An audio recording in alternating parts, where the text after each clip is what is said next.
Hey guys, Sadiq here. So this is another vlog in my series of vlogs about life coaching, my personal journey and the things I'm learning along the way, and hopefully it's something that you guys can benefit from as well.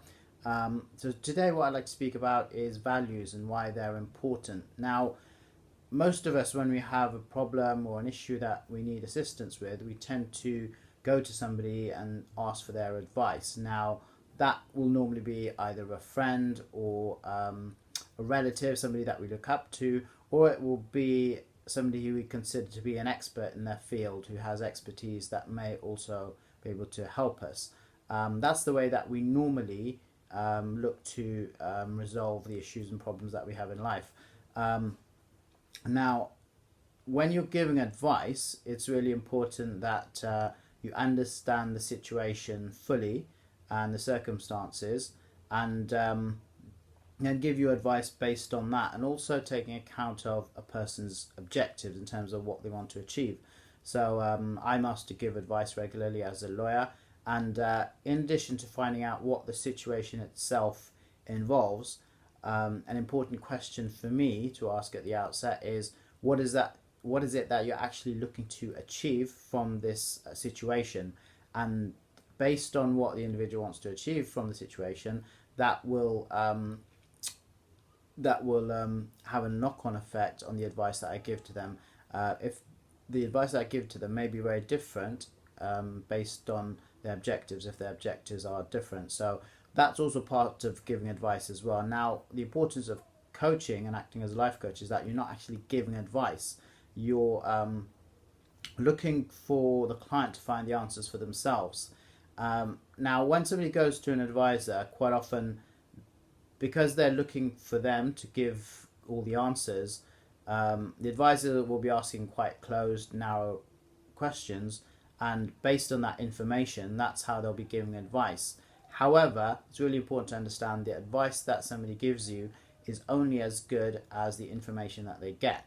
So one of the benefits of coaching is that the life coach will actually ask a lot of very searching, open-ended questions, and that will often help the client to find solutions and perspectives and different ways of looking at things that they hadn't previously considered. And that's a really useful tool to help them see the situation from different perspectives and help them to find the answers and find a way forward. And that's a real benefit compared to the traditional model of going to somebody for advice where they ask you very specific questions and the information is being conveyed in a particular way. Now, for me, a good analogy I find is just imagine that you're digging up a precious stone. To really find the full beauty of that stone, it's really a question of taking things away. You want to take away all the dirt, and then now it's a gradual process, but that process becomes more and more finite, where you're removing things from the stone very carefully, and the longer the process goes on, the more precise that process becomes. But eventually, the beauty of the stone itself will shine through because that's something that was there already. The objective there is you're looking to take away so that what's within can really come through, rather than trying to add something to it, because this is one of the philosophies of coaching, that the client has the answers, and the coach is there to really help them bring out what's inside of them and find the answers within, rather than bring a different perspective from outside.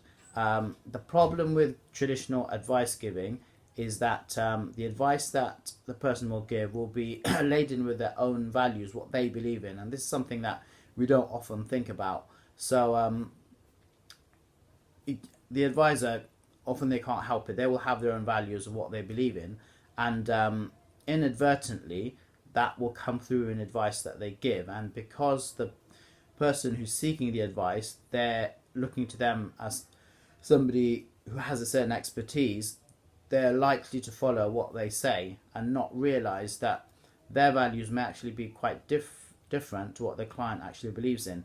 So it's really important in life coaching, when we consider goals, that we get behind the goal and understand why it is that they're looking to achieve the goal, and ultimately look to try and find some value behind it. So if somebody says they're looking to do something or have something, ultimately we're going to ask, what is that ultimately going to give you? And hopefully that will reveal some of the client's values. So it might be I want to save money, or it might be I want to feel independent, or it might be I want to work regularly with people and have that connection with people. So based on that, that will help the client to achieve the goal, because that the goal is then in line with their values, and that's really important. So Anthony Robbins, he basically narrows down sort of the values and things that we're looking to achieve into 6 individual things. One is certainty, one is variety, one is significance, one is love, one is growth, and the final one is contribution. So there's different ways of looking at this, but generally the values can fall into one of those, and ultimately what the goals that we're looking to achieve, ultimately it's so that we can achieve one of those 6 things. So it's really important to understand why somebody is looking to achieve something, what their core values are, because unless you understand that, and unless the values are in line with the goal itself, the person is unlikely to achieve that goal.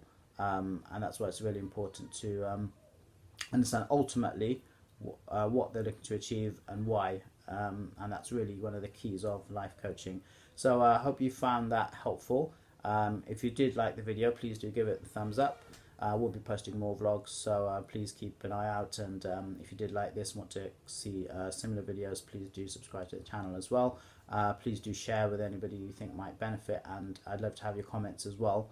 How you thought about your values and how they influence what you're looking to achieve, and why it is you feel that you haven't achieved your goals, if that's the case, or if you have achieved your goals, what's worked for you, and whether considering your values actually help that process as well. I look forward to hearing from you, and I'll see you on the next one.